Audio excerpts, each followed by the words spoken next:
250, that's the number of working days there are in 2025. My goal, to book on average 1 meeting per day through cold calls. And I think I have a scripted framework that could get me there and get you there too. A few weeks ago, I was driving to my girlfriend's house when I received a call from a random number. If it doesn't say potential spam, I typically pick the phone up because 9 out of 10 times it's either a business partner or a customer I'm working with on a deal, but not this time. It was actually a cold call. Hello, this is Matt. Matt, it's Chris with ABC Company. How are you? I had no clue who Chris was. I'm trying to rack my brain around it. Next thing you know, Chris, the salesperson who's cold calling me completely out of the blue, is launching into this long pitch about how great his company is. And I'm sorry, Chris, I'm not listening or hearing a single word you're saying because I'm trying to figure out who the heck are you? And that's why you need to start your cold calls with an opener that's going to buy you, the salesperson, 30 seconds to tell the prospect the reason for the call where you have their attention. Over the past 8 years working in sales, I've tested probably guys north of 30 different openers, and this opener right here gets me to proceed to the reason for the call 80% of the time. Chris, it's Matt with IBM. Listen, Chris, you're probably going to hate me for this. This is actually a cold call. Do you want to hang up, or can I steal 30 seconds to tell you why I called? Delivered in a friendly, chill tone. How you say it, your delivery, tonality, and pacing is much more important than the words you use. Now, that cold call opener, my favorite, that gets me, again, guys, 80% to my pitch or reason for the call, that might be a little bit too aggressive or risky for you. If so, here's an alternative PBL or permission-based opener. Chris, this is Matt with IBM. I know you're not expecting my call. Do you have a moment? I promise to be brief. Now, you might be thinking, if 80% of prospects give you permission, that means 20% are not. What are you doing about those 20%? I say, okay, sounds good. I hang up, they hang up, and I put it in my CRM to call them back 2 to 3 months down the line. If I tried to push through and get into the reason for the call in my pitch, number one, I don't have their permission, and number two, it's gonna piss them off. Before getting into the rest of the script, if in 2025 you're looking to up your cold call game, you might wanna check out the cold call system, link in the description. It's a 40-page ebook combined with a Notion template to organize your entire cold call process and track performance. It's what I'm using this year, 2025, to, again, guys, the goal, book 1 meeting on average per day through cold calls. If that sounds at all interesting, check it out, link in the description. Somebody gives you permission to tell them why you called. Now what? People crave reasons behind things, especially from a salesperson cold calling them completely out of the blue. I appreciate that, Chris. Chris, the reason for the call is, that phrase right there, the reason for the call is so crucial for your success within your script and framework because it's going to put the prospect's mind at ease. I'm then going to provide a menu of pain using the famous UK's most hated sales trainers framework. Here's the framework, and then I'll provide an example. Chris, thank you. I appreciate it. The reason for the call is I typically get invited in by insert title at insert industry, companies who recognize that insert problem has become an issue. So they're probably frustrated that insert possible problem.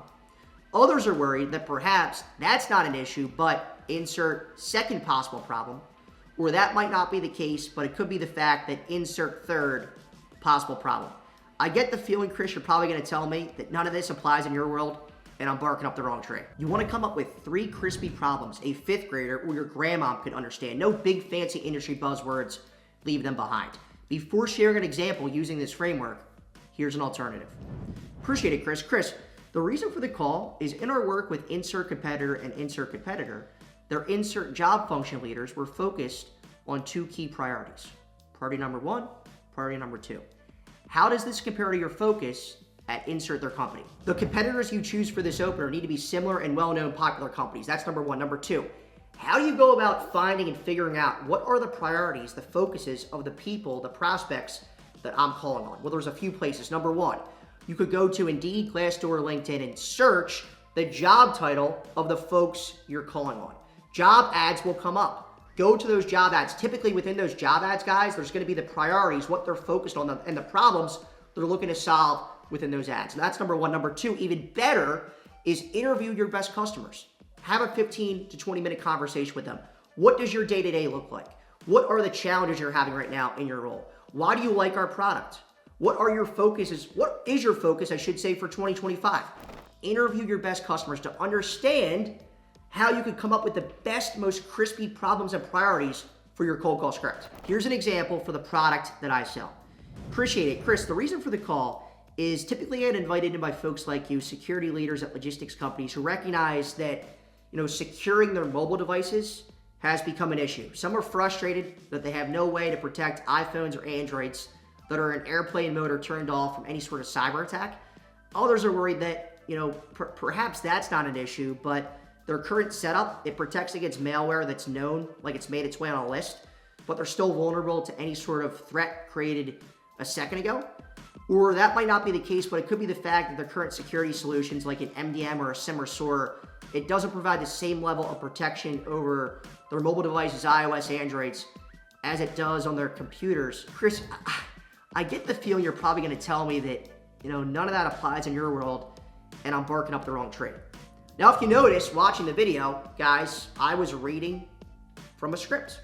I was reading the framework. And the reason I'm reading it, I don't have it internalized yet, is I'm new to this script. I'm new to this framework. I'm just starting out. It's the beginning of 2025. It's going to take me hundreds, maybe thousands of cold calls and a lot of practice to get this internalized where my delivery is just down pat. It's perfect. The tonality, the pacing is on point. So was that perfect?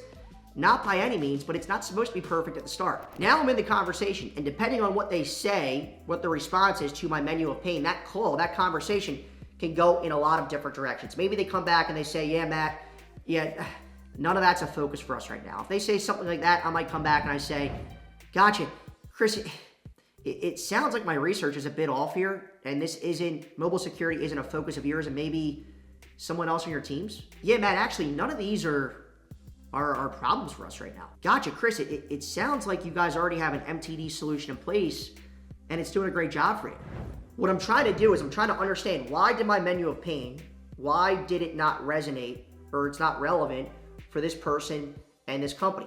When I understand what I'm up against, what the real objection is, I can hopefully handle it to move the conversation forward. Now, hopefully something I said clicked with them. You guys can protect against, malware phishing, like security threats on mobile devices that are powered off. If they have any sort of interest, they're asking questions. Whenever someone's asking questions on a cold call, guys, that is a surefire signal they are interested, and you should go for your ask to meet. If there's dialogue, if they're not just giving me one-word answers, I'm gonna keep my answers back to them super short, high level, tight. I'm gonna give them something, but then I'm gonna make my ask to meet.